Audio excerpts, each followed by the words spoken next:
Buenas a todos, a todas, espero que estén muy bien. Bienvenidos a este especial de Semana Santa. Hoy vamos a trabajar un tema muy bonito. Permítanme presentarme, soy Raquel Huerta, soy estudiante de la carrera de Ciencias Teológicas en la Universidad Bíblica Latinoamericana y hoy tenemos un invitado, bueno, es una persona a la que yo estimo mucho, profesor mío de la universidad y que hace tiempo se estoy deseando volver a grabar con él. Con él grabamos el podcast de la Reforma Protestante cuando estábamos empezando el podcast, cuando era solo audio. Hoy vamos a hablar con el profesor Martín Hoffman. Él es profesor de Teología Sistemática y Ética en la Universidad Bíblica Latinoamericana del 2012. Él es alemán, entonces le van a notar el acento. Si no se entiende algo, ustedes nos lo preguntan sin problema. Es pastor luterano, fue director de un seminario eclesial en Baviera, en Alemania. Además es doctor en teología en la Universidad de Bochum, en ética. Creo que todo lo dije bien, ¿verdad, profesor? ¿Cómo está? Muchas gracias, Raquel, por esta presentación. Bienvenido a todas y todas para nuestro podcast sobre la cruz de Jesucristo. Es exactamente lo adecuado en la Semana Santa. Y casualmente, este es el tema que vamos a tratar, la crucifixión. Y es que cuando estábamos preparando este podcast, el profesor y yo estuvimos hablando de cómo se entiende la cruz, ¿verdad? O lo que sucede en la cruz, ¿verdad? Y nos dimos cuenta que tiene muchas interpretaciones conforme va pasando el tiempo. Entonces, eso es lo que vamos a hacer este recorrido de las diferentes interpretaciones. Cuando a mí me hablan de la cruz, profesor, este, yo tengo esta imagen, ¿no? O sea, de que Jesús muere, o lo que me han enseñado en las iglesias es que Jesús muere en la cruz por mí, porque yo soy pecadora y ya no hay más sacrificios de animalitos como antes se me olvidó el nombre, en el tabernáculo. Ya no hay más sacrificios, ya no tengo que llevar una gallinita, una palomita, que lo maten y que esa sangre se derrame, porque Jesús asume este sacrificio y entonces muere por mis pecados y por el de todos los demás. Este, entonces, esa es la imagen que yo creo que la mayoría de personas tenemos. Pero, como dije al principio, existen muchas. ¿Por qué no empezamos desde el principio? ¿Verdad? ¿Qué fue realmente lo que pasó? Primero, entendamos la parte histórica. O sea, asumiendo que Jesús muere en la cruz, ¿qué significó eso en ese momento históricamente? Bueno, exactamente eso es el problema. La cruz es el símbolo central del cristianismo y claramente está conectada con la fe en la salvación por la obra o por el sacrificio de Jesucristo en esta cruz. Es la doctrina tradicional sobre el significado de la cruz de Jesús. Pero mucha gente está pensando cómo entender este símbolo como símbolo central, porque es la imagen de una persona torturada. Es una imagen cruel y exactamente eso es en el centro de la fe cristiana. Y mucha gente eh, está esperando algo diferente de la fe cristiana.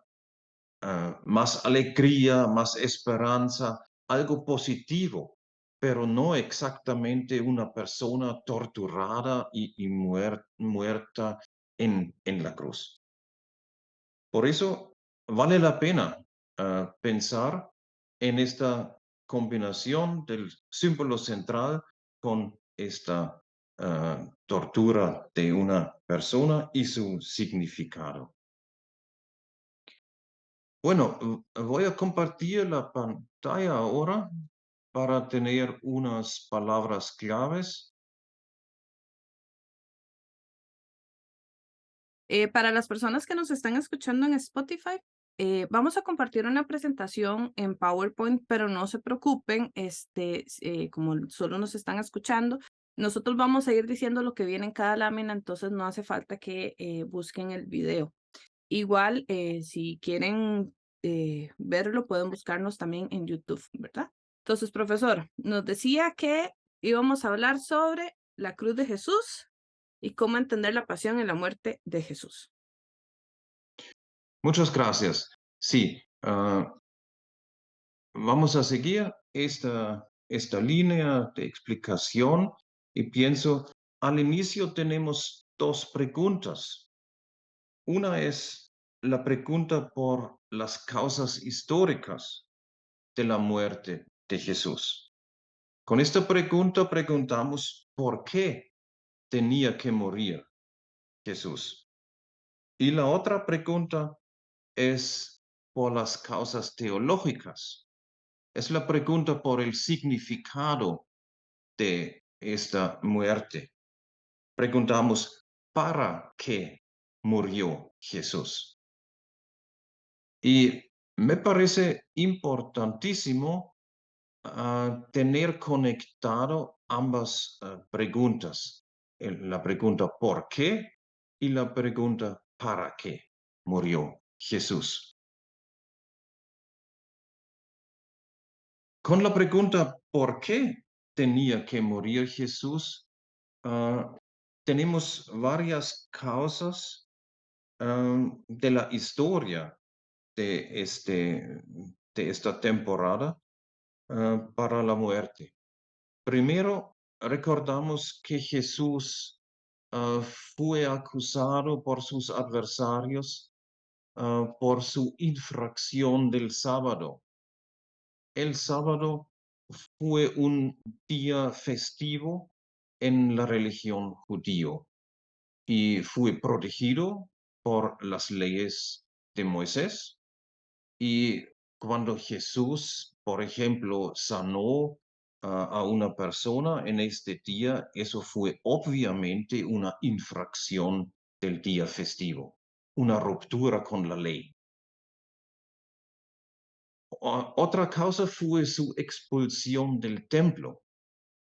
El templo judío en Jerusalén fue el lugar más santo en la religión judía. Y el templo fue al mismo tiempo un lugar del comercio, un lugar de recoger impuestos para el culto y la religión. Y cuando Jesús expulsó los comerciantes del templo, eso fue obviamente una ruptura con el culto. Y al final, Jesús tenía una confrontación con los sacerdotes, con los fariseos, sobre la pregunta, ¿tenemos que dar tributo al César, al emperador del Imperio Romano? Y Jesús dio una pregunta muy ambigua, dan al César que es suyo, pero den a Dios que es suyo también. Eso se tiene que entender como una crítica al emperador que se dejó adorar como Dios. Y no es correcto dar al emperador el honor de ser el Dios. Para los judíos eso fue imposible. Por eso esta respuesta de Jesús se puede entender con una crítica o incluso como una ruptura con la autoridad política. Y por último, Jesús habló sobre la resurrección de los muertos. Y eso fue en contra de la fe de los saduceos. Los saduceos fueron un grupo de sacerdotes judíos. Ellos no creyeron en una resurrección de los muertos. Por eso Jesús atrevió a ir en una ruptura con la autoridad sacerdotal. Y con todo esta conducta de Jesús, él provocó controversias y su rechazo por sus adversarios. Sus adversarios, podemos resumir, son el liderazgo religioso de su tiempo y el liderazgo político de su tiempo. Los líderes religiosos y los líderes políticos, representantes del Imperio Romano. Y en consecuencia, todas estas controversias resultaron en la voluntad de los adversarios eliminar a esta persona, y eso pasó claramente en su crucifixión. Ok, entonces entendemos que Jesús tiene una muerte histórica, o sea, en el momento histórico, tiene una muerte porque se impuso o se rebeló contra el sistema de ese momento, tanto el sistema eclesial, que era como los sacerdotes y todo esto, y también contra el sistema político. Exactamente. Y con eso podemos entender la muerte de Jesús como una consecuencia de su vida y como consecuencia de su mensaje. Ok, hasta este punto, digamos, no, históricamente hablando, no tenemos algo espiritual o algo más allá, simplemente fue como sucede en muchos países de Latinoamérica y otras partes del mundo, personas que se oponen al sistema y son asesinados. Exactamente. Eso podemos encontrar y ver en nuestro tiempo también con disidentes de un sistema político o disidentes que abogan por otro estilo más democrático, más social, más justo, etcétera, que siempre hay un poder ah, que tiene que eliminar a estas personas. Ok, aquí viene una pregunta para mí importante, porque Jesús era un líder, o sea, de un movimiento, habían personas que le seguían, ¿verdad? Y entonces él siempre hablaba de este reino nuevo y de que la justicia va a venir, etcétera, etcétera. Entonces, los y las discípulas que le seguían creían que Jesús, o por lo menos eso es lo que lo que tengo en mi cabeza, creían que Jesús lo que iba a hacer era la revolución contra el Imperio Romano, porque en ese momento Israel estaba gobernado por el Imperio Romano. Por esto este problema con el César también, ¿verdad? Cuando apresan a Jesús en el huerto de Getsemaní, me acuerdo que hay un relato donde, ¿quién fue? Mateo. No, Pedro, saca la espada y dice, ya empezamos, y hasta le cortó la oreja a alguien, ¿verdad? Como diciendo, ya ahora sí empieza la revolución, vamos a luchar, pero eso no sucede. Y más bien su líder es asesinado. ¿Qué sucede con los discípulos? Porque yo me imagino que estar todo este tiempo pensando en que viene esta revolución, ¿verdad? No entender que el reino que Jesús habla no es esta revolución contra el Imperio Romano. ¿Qué sucede con los discípulos cuando ven que su líder se muere? Ujú.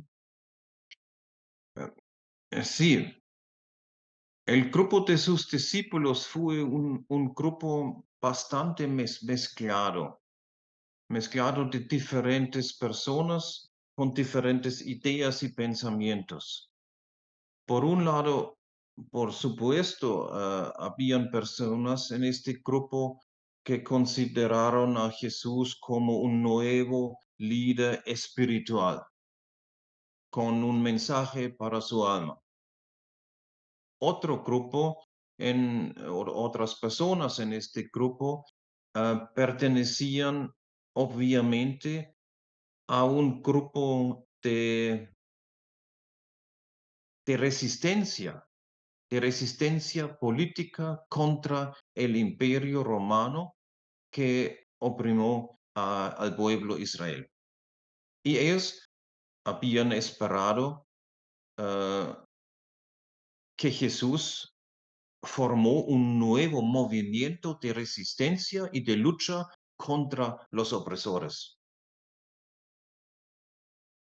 Y bueno, eso podemos ver, por ejemplo, en la reacción de Pedro con la espalda, espada o con la traición de Judas Iscariot, que traicionó a Jesús, probablemente esperando una reacción violenta de Jesús en contra de su captura. Y claramente habían muchas diferentes esperanzas que se dirigieron a esta persona.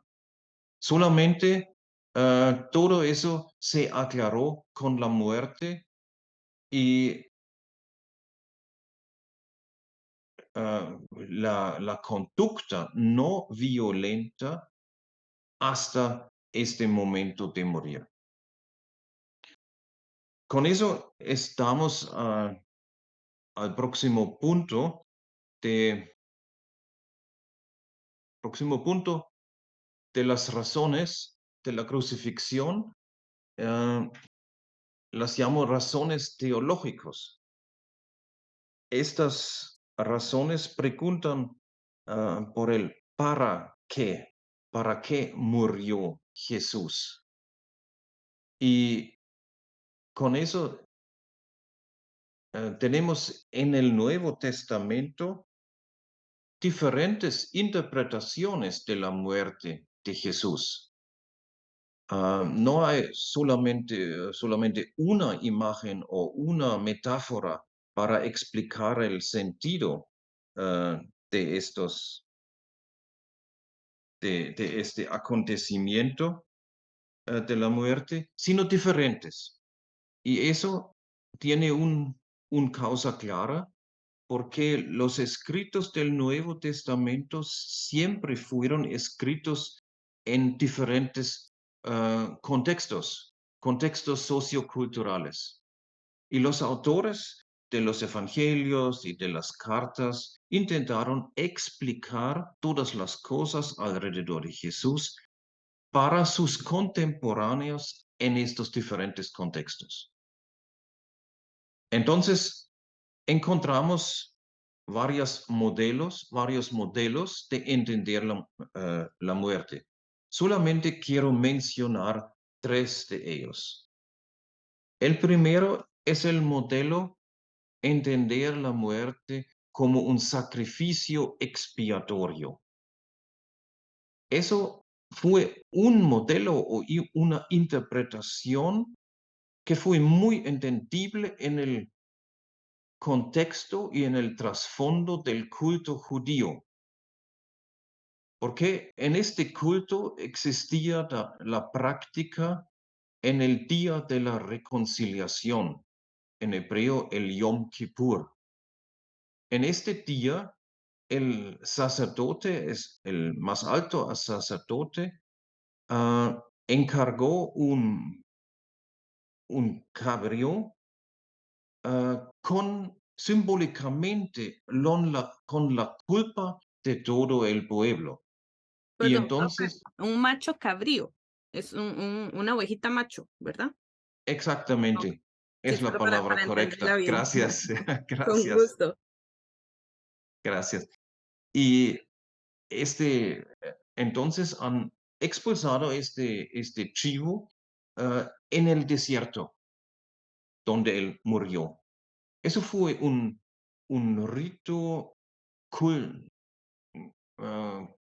del culto para demostrar que Dios da perdón para los pecados del pueblo y simbólicamente los pecados fueron eliminados por la expulsión del chivo. Y, por ejemplo, en la carta a los hebreos, en el Nuevo Testamento, ellos tomaron exactamente este símbolo y aplicaron a la persona y a la muerte de Jesús. Él es el chivo expiatorio en sí mismo por el perdón de los pecados. Este modelo, esta interpretación fue muy entendible para judíos que todos conocían este trasfondo. Profesor, nada más para las personas que quieran revisar, este sacrificio que el profesor acaba de decir está en Levítico 1, versículo 3. y en el capítulo 16 del 20 al 23. Y la explicación o el nuevo simbolismo que se le da a esto está en Hebreos 9, versículo 11 y siguientes. Es así, ¿verdad?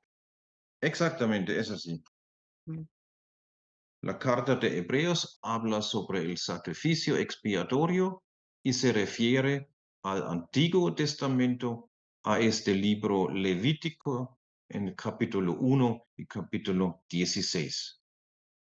Y esta conexión, como he mencionado, fue muy entendible para los judíos de este tiempo.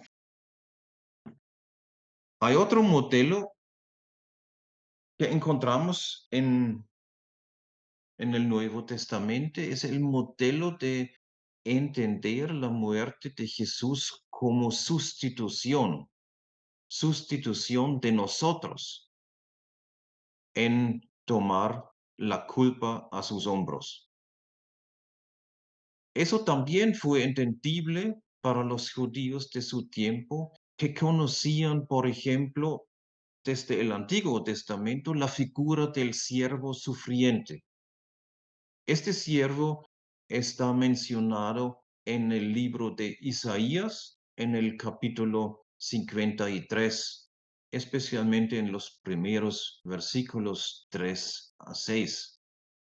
Habla sobre este siervo sufriente que toma nuestros pecados, que sufre nuestros sufrimientos, nuestras enfermedades y soportó nuestros dolores. Y entonces se dicen, pero nosotros lo consideramos herido, golpeado por Dios y humillado. Él fue traspasado por nuestras rebeliones y molido por nuestras iniquidades. Sobre él recayó el castigo, precio de nuestra paz, y gracias a sus heridas fuimos sanados. Este modelo del siervo sufriente fue un modelo para entender lo que pasó en la cruz de Jesús. El apóstol Pablo dice en su carta a los Gálatas, en capítulos 3, versículo 13, Cristo nos rescató de la maldición de la ley al hacerse maldición por nosotros. Pues está escrito, maldito todo el que es colgado de un madero.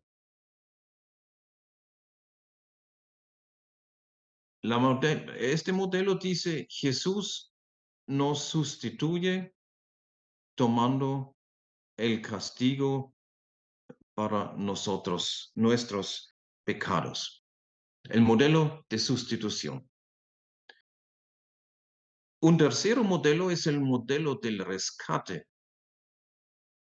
Eso nos encontramos, por ejemplo, en el Evangelio de Marcos, capítulo 10, versículo 45. Y dice, ¿por qué ni aun el Hijo del Hombre vino para que le sirvan, sino para servir y para dar su vida en rescate por muchos? Rescate fue un término conocido en la cultura romana. En esta cultura existía la institución de la esclavitud. Y en esta institución fue posible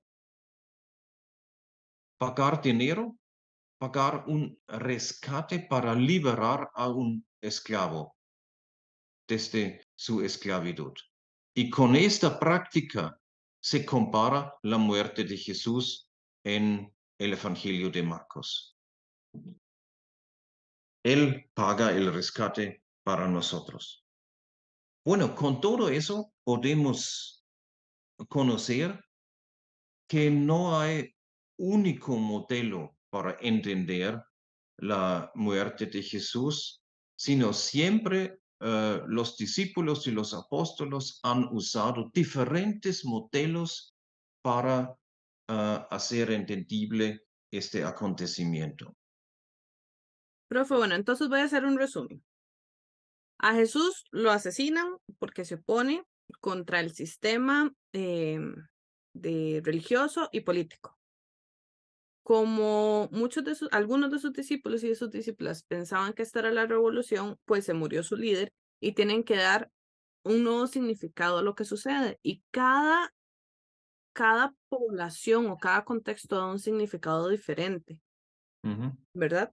Porque exacto. también depende de la cultura a la que se está dirigiendo. O sea, si son judíos, se entendía de alguna forma como el sacrificio, como la sustitución, y otras poblaciones como rescate. Entonces quiere decir que tampoco era que todos se habían puesto de acuerdo en qué significaba la cruz. Algo que a mí me gustó mucho cuando estudié Nuevo Testamento y estudiamos un poco de esto, era imaginarme a los discípulos y las discípulas todos reunidos, escondidos, porque los primeros días ellos se esconden después de que asesinan a Jesús por miedo de que les pase lo mismo por ser seguidores. Y un profesor nos decía, es que imagínenselos, todo lo que habían construido durante 3 años o el tiempo que estuvieron con Jesús se cayó, o Ujú, sea, se quedan sin líder. Entonces, es como, incluso me parece que Pedro y no me acuerdo qué más volvió a sus trabajos de ir a pescar otra vez, como ujú, retomando su rutina, ¿verdad? Y entonces decir, había que buscar un significado a lo que pasó, porque de un pronto a otro todo el proyecto se cayó. ujú. Entonces me parece interesante cómo de verdad van surgiendo este tipo de respuestas y de significados a lo, a lo que sucede. Pero algo que me llamó mucho la atención mientras yo hablaba con usted es que estas interpretaciones sobre la cruz no quedan ahí. De hecho, ahorita que usted no las explica, me estoy dando cuenta que lo que nosotros creemos o la imagen que tenemos de la cruz, en realidad es como un revoltijo, un mix de todas estas y de las que vamos a seguir viendo. Me llama la atención porque ya vi que en la construcción que yo tengo en mi cabeza hay un pedacito de todo. Pero usted me contó que por ahí del año 1000 aparece un tal Anselmo de Canterbury, no sé si lo dije Ujú. bien. Y este da una explicación muy importante sobre la crucifixión.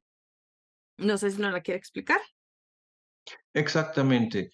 Ah, hemos visto que existían diferentes modelos de entendimiento, pero lo que es común entre los diferentes modelos es que todos creen en la muerte como salvación, salvación de los seres humanos, salvación del mundo por esta muerte en la cruz de Jesús.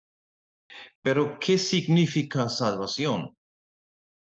Y la teoría con el más impacto en la historia del cristianismo fue esta teoría del sacrificio, el sacrificio expiatorio. Y eso fue expuesto ejemplarmente en la teoría de la satisfacción de Anselmo de Canterbury, de Inglaterra. Y esta teoría tiene mucha influencia hasta hoy en día en las prédicas, en los cultos cristianos, hasta hoy en día en nuestras iglesias. Voy a explicar en unas palabras breves esta teoría y quizás ustedes pueden reconocer en esta teoría unos prédicas que conocen, que recuerdan y unos ritos de las iglesias que practican exactamente esta teoría. Ah, bueno, Anselmo escribió en el siglo XI un escrito con el título en latín se llama Cur Deus Homo. Es en español, ¿por qué Dios se hizo hombre? Una pregunta. Y él quiso responder a esta pregunta, ¿por qué Dios se hizo hombre? Con su teoría de la satisfacción. Él explica el significado de los sufrimientos de Jesús para su obra de salvación. El punto del arranque es el hecho que los seres humanos pecan y con eso le quitan a Dios su honor y perturban el orden del cosmos. Dios tiene que reaccionar de manera negativa a esta conducta, es decir, o por castigo o por demandar satisfacción. Entonces, Dios elige la satisfacción porque castigar todos los seres humanos significaría la separación eterna del ser humano de Dios. Para satisfacer a Dios, el ser humano tendría de devolver a Dios algo que vale más que lo robado, más que el honor ofendido. Solo eso sería una recompensa. Pero ¿cómo dar recompensa a Dios? El ser humano no puede dar a Dios esta satisfacción porque no puede dar más que obedecer. Y eso es su deber regular. Sin embargo, su culpa es infinito. Quitar a Dios su honor, perturbar el orden del cosmos. Por eso, solo Dios puede realizar una satisfacción, aunque sería la obligación del ser humano. La consecuencia es que solo alguien puede satisfacer a Dios, que es al mismo tiempo ser humano y Dios. Es el ser humano que tiene que dar satisfacción y es Dios que solo puede darla. Solo el Dios hombre puede lograrla. Por eso, concluye Anselmo, por eso Dios se hace hombre. Es, en palabras breves, la teoría. Y a consecuencia, Jesucristo muere para reconciliar la ira de Dios sobre el pecado. Eso no conocemos de las prédicas de la iglesia. Él realiza la obediencia completa que es obligatoria para toda la criatura.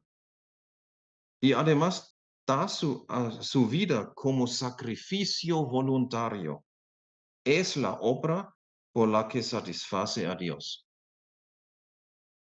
Nuestro pecado es infinito, pero el sacrificio de Jesucristo, siendo Dios, es infinito también. Dios tiene que devolver este sacrificio a Jesucristo, pero dado que Él tiene todo, Dios devuelve todo a la humanidad según la voluntad de Dios.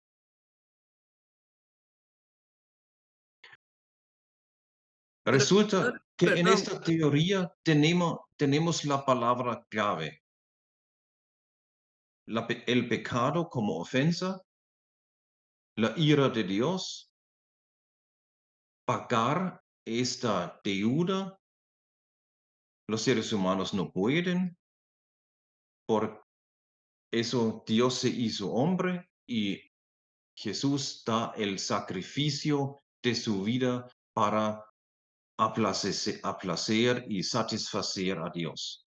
Es la idea central, sacrificio expiatorio y satisfacción. profesor, usted me acaba de transportar a mi niñez, porque yo recuerdo, bueno, en el podcast he compartido muchas veces que yo crecí en una iglesia muy em, conservadora, eh, por no usar otra palabra. Y yo recuerdo que yo siempre me sentía muy poca cosa, porque yo decía, no importa cuánto me esfuerce, eh, yo como ser humano, pese a que soy creación de Dios, nunca voy a ser suficiente para que Dios me perdone. Especialmente cuando me hablaban del pecado original y que entonces Adán y Eva y se comieron el fruto y entonces ahora todos nacemos pecadores. Y por más que uno no haga, que uno haga o no haga, no lo va a lograr. solo Jesús y entonces la muerte de Jesús me va a salvar, pero al mismo tiempo yo sigo pecando, entonces tengo que estar siendo salvada constantemente y estar pidiendo perdón y todo esto viene entonces de esta teoría de satisfacción. Exactamente.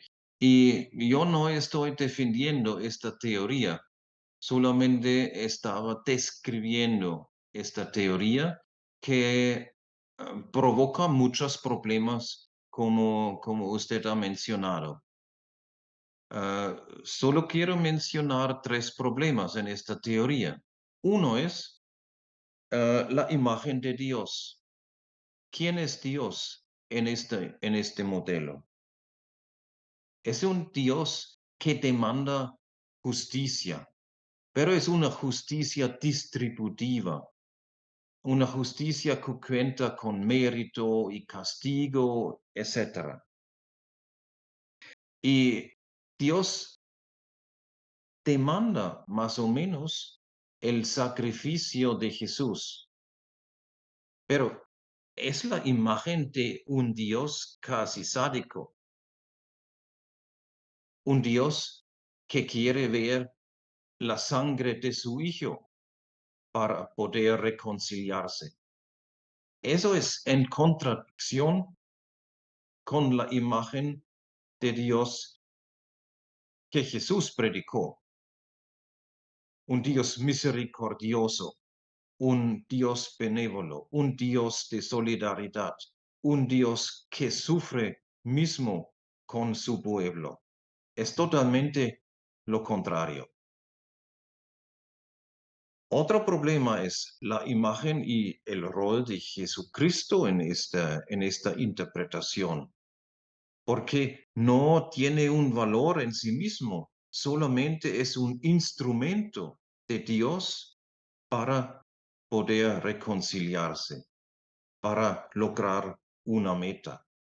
Pero en sí mismo, Jesucristo no tiene un carácter especial, no un rol de valor, solamente en el sentido del sacrificio. Y por último, un problema es el carácter de la salvación, porque en este modelo no se trata de una liberación del ser humano o de una sanación del ser humano, sino solamente de un negocio. Las deudas se tienen que pagar. Las ofensas de Dios se tienen que castigar. La vida de Jesucristo se tiene que sacrificar por la satisfacción de un Dios riguroso. Es un sacrificio al poder, al final. Salvación como negocio, deudas y pago. Y todo eso no conviene con el mensaje del Nuevo Testamento y de la imagen que Jesús mismo tenía de su Padre. Por eso creo, tenemos que ver, esta interpretación tiene una historia y una tradición grande y un impacto enorme a las iglesias. Pero por otro lado, como personas contemporáneas, necesitamos otra interpretación de la cruz y otro entendimiento de la salvación. Bueno, profesor, todavía estoy procesando que por culpa del Selmo de Canterbury y esta teoría de satisfacción sufrí mucho en mi infancia y tuve mucho miedo. Sí, sí, sí, Porque, eso no, es una consecuencia. es que da mucho miedo, porque entonces uno dice cuándo va a ser suficiente. Además, esta imagen, a mí nunca me gustó esta imagen de que un Dios amoroso, ¿verdad? Porque se contraponen, ¿verdad? Y en la iglesia siempre nos hablaban de ve a su papá lo ama mucho, qué sé yo, y yo decía, ok, si Dios ama mucho a Jesús, ¿por qué lo mandó a morir? O sea, para mí eso nunca tuvo como lógica, porque me parecía, la palabra que usted usó, me parecía muy sádico, o sea, ¿por qué va a mandar a su hijo si tanta lo ama? ¿Por qué lo va a mandar a morir por nosotros de esta forma tan horrible, verdad? pero ya veo que viene mucho de Anselmo. Hay que estudiar el personaje de Anselmo, a ver qué problemas de niñez tuvo. Tal vez no tuvo un papá muy amoroso.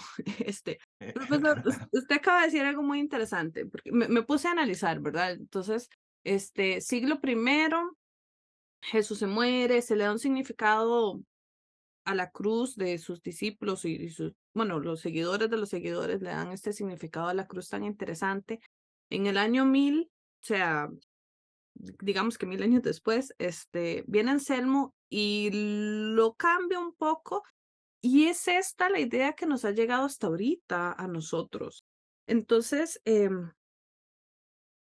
no sé si las personas que nos están escuchando y viendo, igual que yo, tal vez ahorita están un poco impactadas y decir con lo que usted acaba de decir. Entonces, ¿qué otra interpretación le podemos dar, pero que haga sentido también, ¿verdad? Porque, como usted dijo al principio, el cristianismo, o sea, su centro es la cruz, la muerte Sí, de Jesús es su centro. sí.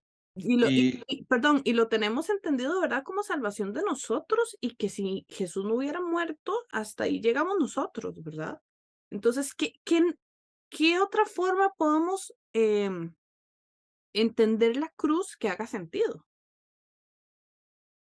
bueno, es el próximo paso. Quiero mostrarles una interpretación, mm, me parece más adecuado para entender la cruz de Jesús. Esta interpretación se orienta en el Evangelio de Juan, porque Juan nos presenta una interpretación totalmente diferente. En el Evangelio de Juan, la historia de la pasión de Jesús empieza en el capítulo 13 y dura hasta el capítulo 19, donde se expone la crucifixión de Jesús. Y al inicio de esta historia de la pasión, Pablo dice en el versículo 1, se acercaba la fiesta de la Pascua. Jesús sabía que le había llegado, un momentito, había llegado la hora de abandonar este mundo para volver al Padre. Y habiendo amado a los suyos que estaban en el mundo, los amó hasta el fin. Esta palabra, amar, es la clave para entender la historia de la pasión según Juan. Los amó hasta el fin. La palabra fin es interesante, pero porque tiene un doble sentido. El fin en griego es telos. Y telos, como la palabra fin en español, tiene el sentido del fin como término de una cosa. Por ejemplo, fin de año es el fin, la cierre del año. Y también tiene el sentido de la meta o del propósito, como digamos el fin último de una cosa. Entonces tenemos que entender este camino de Jesús hacia su fin como un camino hacia su término y también hacia su cumplir su propósito. La muerte en la cruz no es solamente un fin trágico, el punto más bajo de la historia de Jesús, pero, según Juan, es el punto culminante de su historia. Ahí en la cruz se cumple la misión de Jesús. Y su misión fue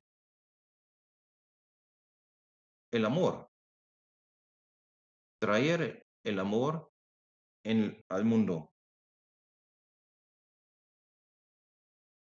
Entonces podemos decir que la muerte de Jesús es un señal o un signo del amor de Jesús a su pueblo. No tiene que ver con castigo, no con satisfacción de la ira de Dios, sino un signo de su amor. ¿En qué sentido? En Juan es interesante que él interpreta la muerte idénticamente con la subida de Jesús, no con una degradación. Por eso es la última palabra de él, está consumado todo. Es la última palabra de Jesús en la cruz según Juan. En Marco es diferente. En Marco dice, Dios mío, ¿por qué me has abandonado? Pero la última palabra de Jesús en Juan es, está consumado todo. Eso significa que con la cruz Jesús ha logrado su meta, demostrar qué es amor. Amor es misericordia, es empatía, es tolerancia, es respeto, es solidaridad. Y al final es no violencia.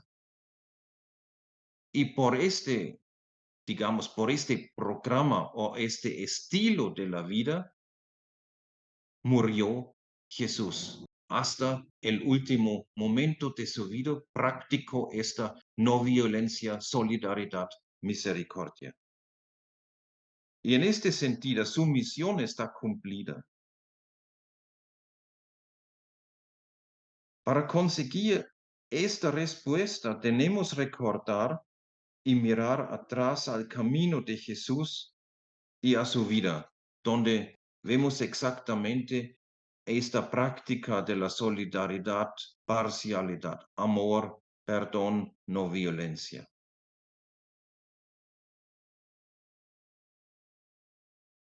También Jesús vivía en su vida tentaciones.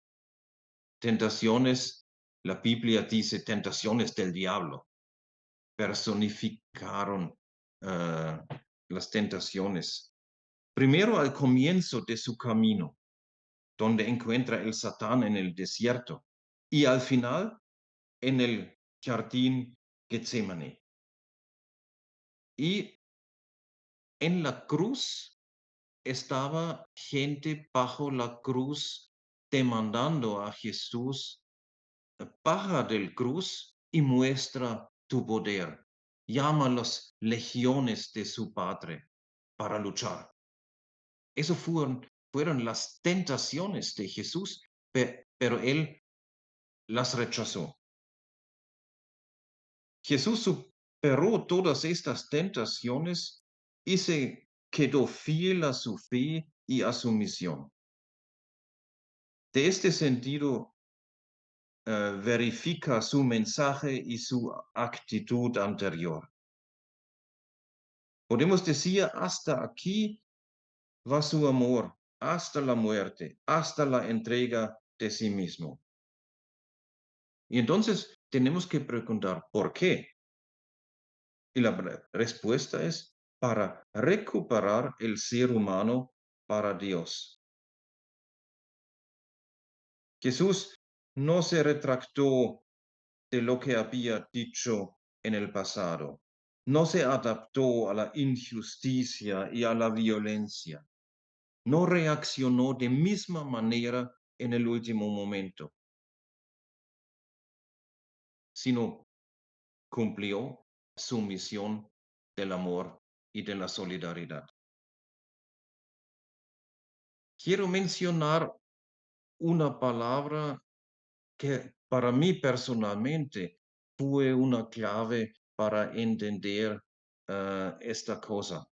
Es una frase del teólogo Martin Luther King, que luchó para los derechos de los negros en los Estados Unidos en los años 60 del siglo pasado.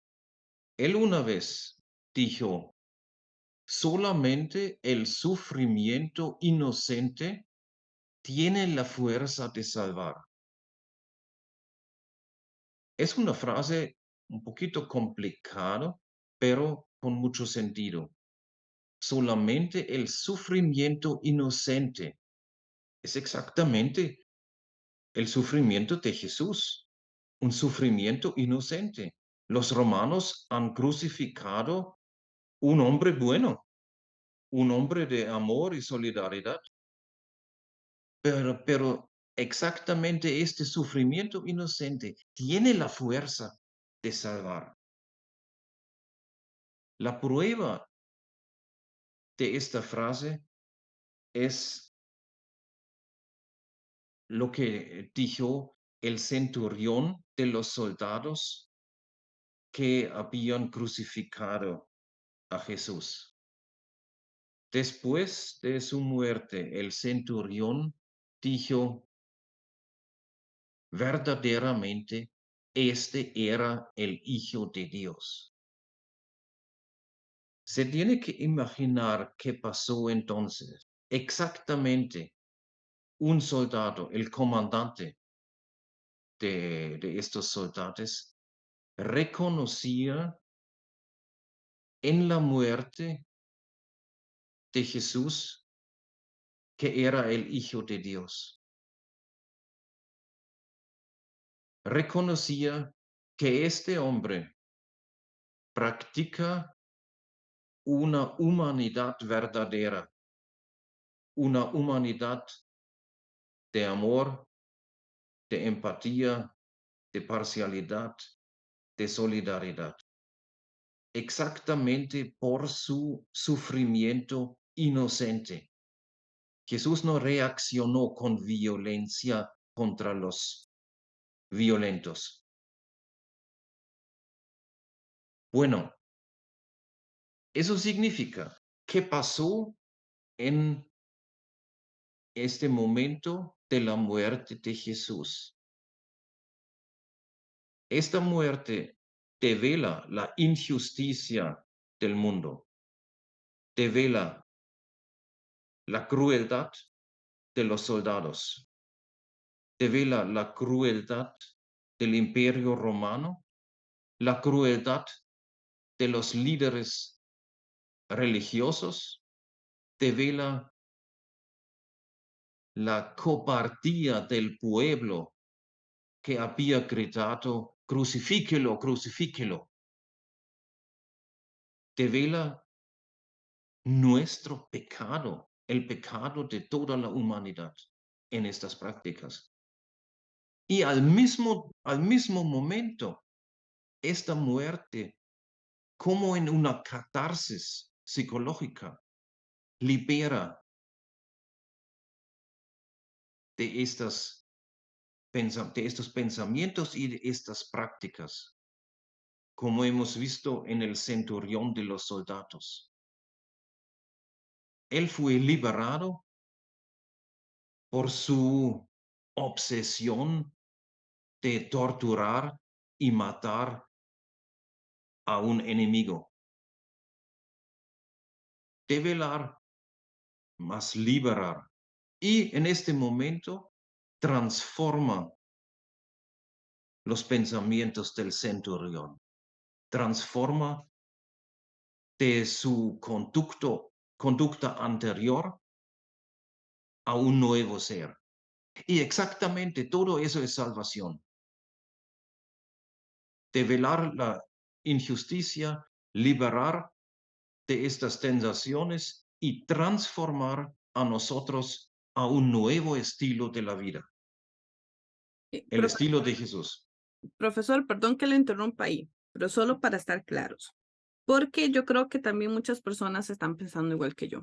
Casi siempre cuando hablamos de salvación, y le estamos hablando de salvación con el sacrificio de Jesús, estamos pensando en el alma y que si se va al cielo, si se va al infierno, ¿verdad?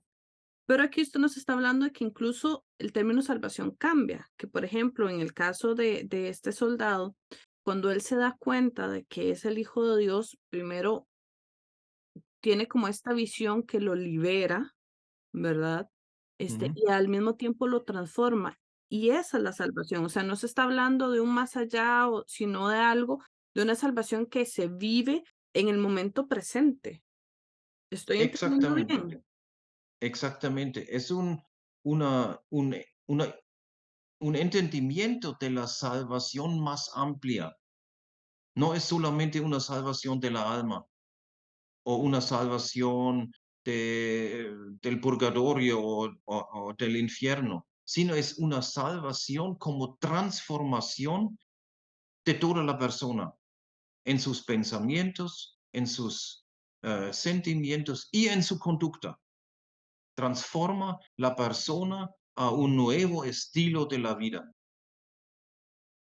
Salvación en este sentido es, para mí, es liberación, sanación, transformación En el presente.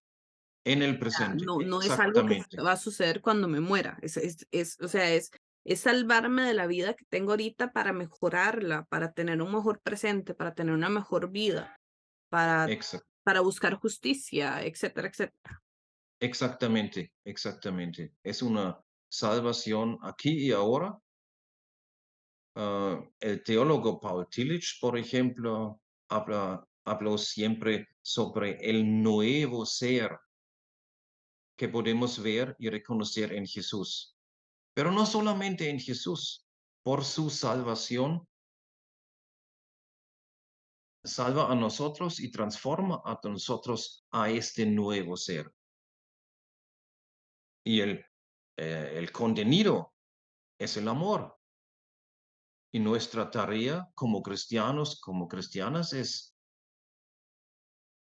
traer más amor en este mundo, más solidaridad, más justicia, más no violencia. Y Okey. por esta razón nos recordamos en la Semana Santa cada año de nuevo en esta historia de la pasión, la historia de la muerte y después de la resurrección también de Jesús para dejar salvarnos y dejar conducirnos a un nuevo camino. Entonces, profesor, en resumen, Jesús muere para salvarnos, pero no salvarnos de un castigo, después de la muerte. O sea, no es una salvación del alma, sino para salvarnos de nosotros mismos, de las injusticias que estamos viviendo. Esa es la interpretación que estamos, o que usted nos está explicando ahorita. O sea, el reconocer de verdad que este era el Hijo de Dios porque nos permite darnos cuenta de los errores que estamos cometiendo, de las injusticias que estamos cometiendo, de lo infeliz que nos estamos haciendo y haciendo a los demás. Y al reconocer esto, nos salvamos de esta vida, nos transformamos ahorita para ser mejores personas. ¿Estoy entendiendo Exactamente, bien? exactamente, eso es. Usted ha captado la idea, ¿sí? Muy bien, muy bien. No, es que me parece muy interesante y creo que le insisto mucho, porque de verdad cada vez que pensamos en que Jesús muere en la cruz para salvarnos, estamos pensando es que cuando nos morimos vamos para algún lugar y ahí es donde nos está salvando. Y es que me parece que si no entendemos este nuevo concepto de salvación, no se entiende entonces este nuevo significado de la cruz. Ujú. Bueno, y si lean el Evangelio de Juan, especialmente la historia de la pasión, entonces todos ustedes pueden comprobar esta interpretación. Y cuando lean detalladamente esta historia, se puede reconocer que Juan siempre presenta a Jesús como un vencedor en su pasión, no como víctima. Claramente fue torturado y crucificado, pero Medio de toda esta historia, Jesús es el soberano en contra de Poncio Pilatos, en contra de los sacerdotes, en contra de los soldados. Siempre está fiel a su misión del amor. Y en este sentido, es el vencedor sobre las tentaciones malas de sus adversarios, fiel hasta el último momento. Y eso tiene un efecto, el efecto de la salvación en el sentido de liberarnos y transformarnos. Y sanarnos también, porque todos nosotros tenemos nuestras obsesiones, sea el dinero, sea el prestigio, sea el poder, todo esas. Pero salvación puede transformarnos. Por eso nos orientamos desde hace 2000 años en la imagen del crucificado. Yo creo que ahorita lo más sanador, por lo menos para las personas que han crecido en un contexto similar al mío, o una iglesia similar al mía, es darnos cuenta de que al final nosotros valemos tanto para Dios, somos su creación, que la salvación que Jesús nos manda o que Jesús nos regala, no es una salvación para el más allá, es una salvación para acá, porque a veces vivimos tan asustados de la recompensa o el castigo que vamos a recibir cuando muramos, que, que no podemos vivir nuestra vida. Yo recuerdo una imagen, yo creo que ya la he contado aquí varias veces. Recuerdo una imagen cuando estaba pequeña en un tratado. Los tratados eran estos libritos que uno salía a predicar a las calles y regalaba libritos pequeñitos a las personas, ¿verdad? Y había un tratado donde había un guindo, un precipicio, y un montón de personas que caminaban y se tiraban así del precipicio. Y nos decían que los cristianos y las cristianas éramos los encargados de ponernos ahí y sujetar a todas esas personas para salvarlas. Ujú, Yo decía, pucha, qué responsabilidad más fuerte. O sea, yo tengo que vivir mi vida salvando a otras personas. Y para mí eso era, primero era aterrador. Yo creyendo que era yo la que estaba ahí sujetando. ¿Y qué pasa si era yo más bien la que venía caminando, verdad? Y me estaba tirando al precipicio. Y estas imágenes de pánico, de miedo, porque hay un castigo, una recompensa en el más allá, siento que es lo que ha hecho mucho daño al cristianismo. Pero si ahora lo vemos desde lo que usted nos está explicando, me parece maravilloso. O sea, pensar en que yo puedo vivir una vida plena aquí, feliz, contenta, buscando justicia, eso sí, tampoco se volviendo haciendo iniquidades o haciendo injusticias, buscando justicia, enseñándole a mi familia, a mis sobrinos, a las personas que me rodean, otra forma de vivir el cristianismo, porque eso fue lo que hizo Jesús. Darme la oportunidad y darnos a todas las personas la oportunidad de transformarnos, de, por supuesto, de luchar por causas justas, de, ay, con alguien en un podcast hablábamos que era esto de profetizar, pero no de profetizar de que Dios me manda la voz a mí, a mi oído, sino de ver la injusticia y decir y denunciarla ujú, y poder hacer estas obras para tener una vida plena aquí, porque al final el reino está aquí, el reino ujú, es este. ¿Verdad? Y no pensando en lo que va a pasar allá. Entonces, tengo que ser perfecta, tengo que ser justa, tengo que hacer todo, porque si no, me voy a quemar allá abajo o me voy a salvar allá arriba, que es la imagen que tenemos en la cabeza. Entonces, me parece tan liberador y tan bonito.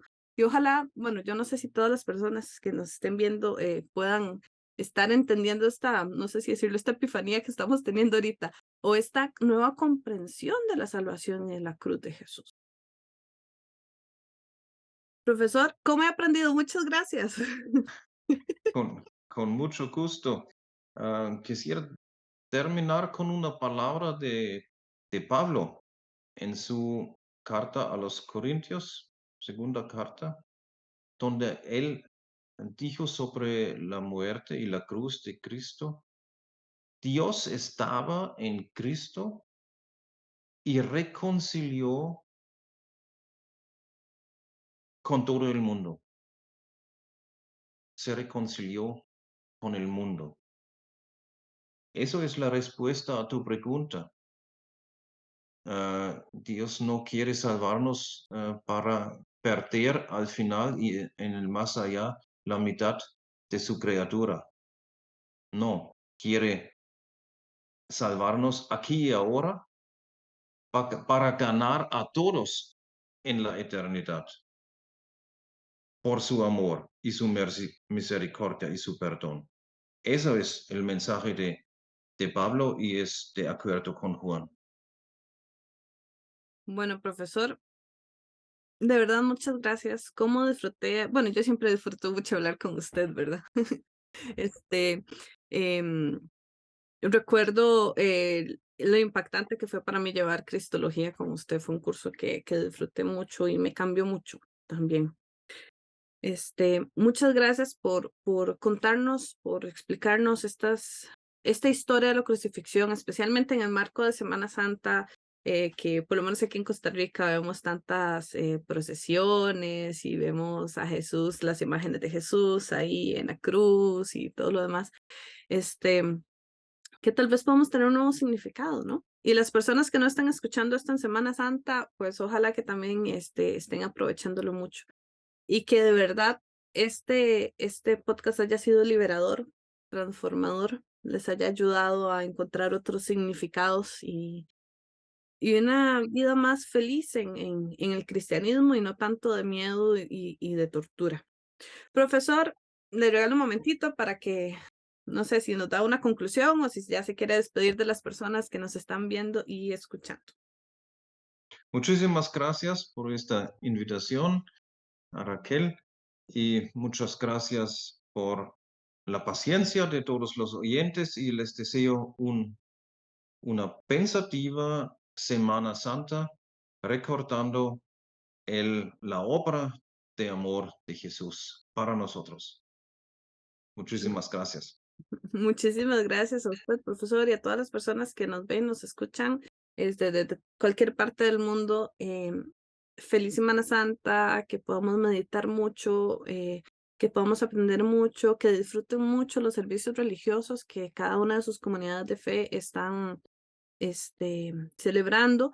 Y les invito a que se suscriban, a que nos dejen mensajitos, a que compartan este video, a que lo compartan en su iglesia. A lo mejor muchas personas en su iglesia o en sus diferentes comunidades se beneficien de este contenido.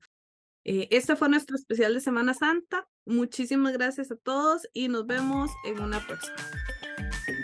Hasta luego. Hasta luego.